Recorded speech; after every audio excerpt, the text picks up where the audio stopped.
Allez, on s'attaque maintenant au module de décor et repérage, qui est un gros module qui est assez intéressant, qui offre pas mal de possibilités. Donc c'est un module dans lequel, quand on clique dessus, on va retrouver, comme beaucoup des modules de Film Rebellion Studio, une sorte de résumé, les décors qui sont listés, les lieux réels, on va en venir sur la distinction entre les décors de récit et les lieux réels repérés, et donc un ensemble d'éléments qui vont être facilement retrouvables.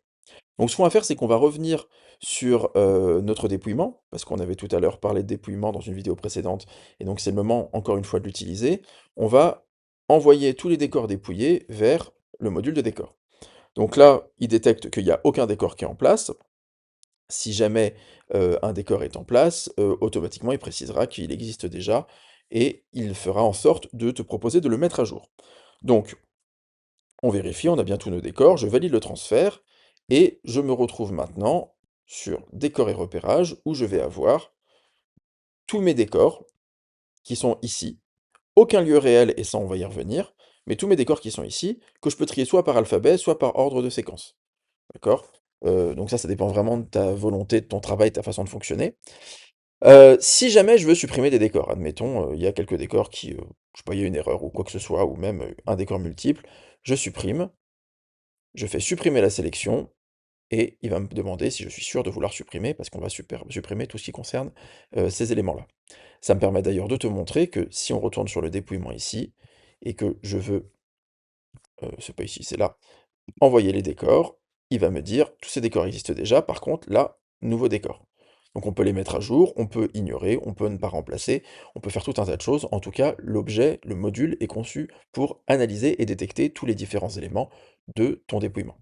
Donc je valide le transfert, voilà, je me retrouve sur mes décors, je les classe par ordre de séquence, et on va pouvoir commencer. Donc actuellement, si je vais par exemple sur l'arrêt de bus, je n'ai pas de lieu associé. J'ai une information qui me dit qu'il est importé depuis le dépouillement, c'est la séquence 1, d'accord? Je peux essayer de modifier ce décor, y ajouter une description narrative si je le souhaite. Par exemple, arrêt de bus au milieu des champs, au milieu en campagne, par exemple. Tous les éléments qui puissent m'intéresser, je peux enregistrer ça, et je vais avoir ici quelques informations supplémentaires qui se trouvent ici. Si jamais je veux modifier le décor aussi, je peux très bien le supprimer, comme on a fait tout à l'heure avec la multisélection, mais là, ça se fait individuellement. Alors moi, ce qui m'intéresse ici, c'est de venir sur les décors. Parce que peut-être que pour cette aire routière, pardon, cet arrêt de bus, hop, qui se trouve ici, peut-être que sur cet arrêt de bus, j'ai plusieurs possibilités de lieux à repérer. Donc, on va ajouter un lieu réel. Par exemple, abribus de Trifouilly les Trois Trompettes. Trifouilly les Trois Trompettes. Voilà, c'est un super bled. Voilà. Statut à visiter, repéré, disponible, indisponible, refusé, abandonné. L'adresse, chemin des Oies. Voilà, le code postal, hop, 28 900, et la ville, bah, on l'a dit, Trifouiller les Trois Trompettes. Enfin, voyons voir ça. Hop, voilà.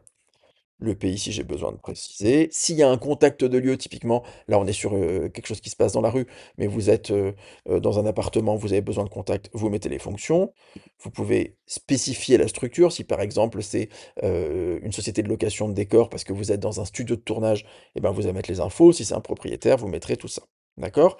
On précise pour l'accès, donc accès par la route, et on peut par exemple spécifier qu'il y a parking à 150 mètres. Voilà.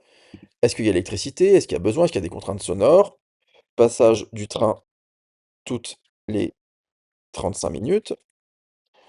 Voilà. Est-ce qu'il y a des contraintes horaires? En fait, on va enregistrer tout ça et on va créer le lieu réel.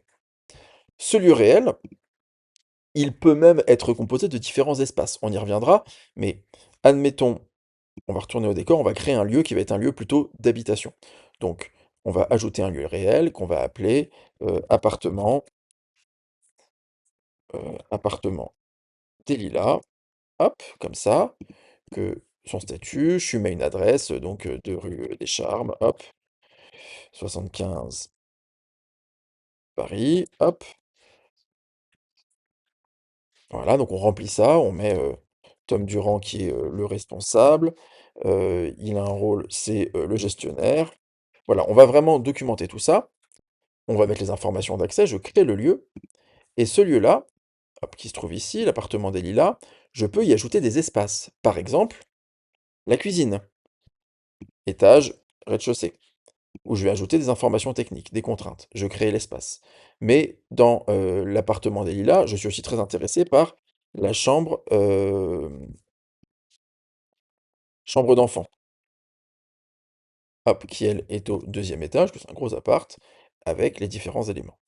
Et donc tout ça, ça me permet de créer des éléments réels. C'est-à-dire que je peux très bien décider que ce lieu-là, il a été repéré, je l'ai visité, il a été repéré et il est disponible. Admettons. J'enregistre mes petites modifs. Je peux déjà exporter la fiche du lieu. Ça me permet de voir ce lieu-là de manière très visuelle tout de suite, les différentes contraintes, etc., etc. Ça peut m'aider dans mon choix. Mais là où ça devient vraiment intéressant cet outil, c'est que si je retourne sur les décors, et que par exemple je prends l'arrêt de bus, je peux y associer un lieu. Qu'est-ce que j'ai comme lieu disponible? L'appartement des Lilas, la chambre d'enfant, la cuisine ou la rue des Charmes, mais moi c'est l'abribus de Trifouiller les Trois Trompettes. Le statut du repérage, il est validé, et je peux mettre des informations, pas de trottoir. Voilà, ça peut poser problème par exemple. Point fort, point faible, j'associe ce lieu. Pour autant, le lieu, il est validé, mais il n'est pas retenu. Ça veut dire que je ne suis pas dans la situation où, potentiellement, je vais peut-être visiter d'autres abribus. Admettons, j'ai 3 abribus, à la fin, je dis ce lieu-là, je le définis comme lieu retenu pour ce décor.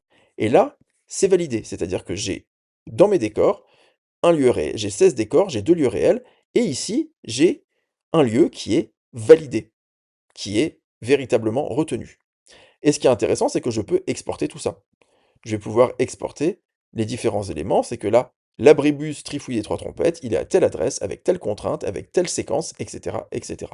Et ce qui est génial, c'est que ça me permet, moi, de faire toute une sorte de listing de mes décors de tournage, de pouvoir faire des repérages, lancer les repérages, de pouvoir valider des lieux, de pouvoir en discuter avec les équipes de réalisation, de production, et d'avoir un outil qui, à la fin, me permet d'avoir accès à, aux détails de tous mes éléments de décor de tournage. Et ça m'aidera pour organiser mon plan de travail, mes feuilles de service, etc., etc. Donc c'est vraiment un outil qui est assez puissant. Si par exemple, on va dire n'importe quoi, hein, mais j'associe un lieu ici, euh, l'appartement du Lilas de la rue des Charmes, hop, euh, qui est validé, ou tiens non, justement, il n'est pas validé. Celui-là, il a été refusé parce que ça ne correspond pas, donc refusé par l'équipe technique, la production, et bien du coup, c'est indiqué. Par contre, je vais y associer un autre décor qui va être la cuisine. Cette fois, je valide, j'associe le lieu, et donc là, je peux voir les lieux qui ont été refusés, qui n'ont pas été retenus, je peux voir les lieux qui ont été validés, et je retrouve un résumé dans mon résumé de mes décors du récit. Et encore une fois, après, je peux exporter les lieux de tournage, et là, ça va m'exporter tous les lieux qui sont uniquement validés. Donc l'appartement des Lilas, c'est telle adresse, on y jouera telle séquence, qui sont dans tel décor du récit, et qui ont telle contrainte. Donc voilà, ça c'est vraiment l'intérêt de ce module, qui est un module qui est assez chouette, parce qu'il permet de construire au fur et à mesure, et de centraliser toute la partie repérage de décors. Donc ça, c'était pour le module de la gestion des décors et des lieux, qui sont deux choses différentes, hein. Dans Film Rebellion Studio, il y a le décor du récit, qui est le décor qu'on trouve dans le scénario, et puis on va avoir les lieux réels repérés, ou pas encore repérés, mais l'idée c'est de les repérer, qui sont les lieux réels, où là on va tourner, qui sont les endroits où on se rend physiquement pour faire notre film.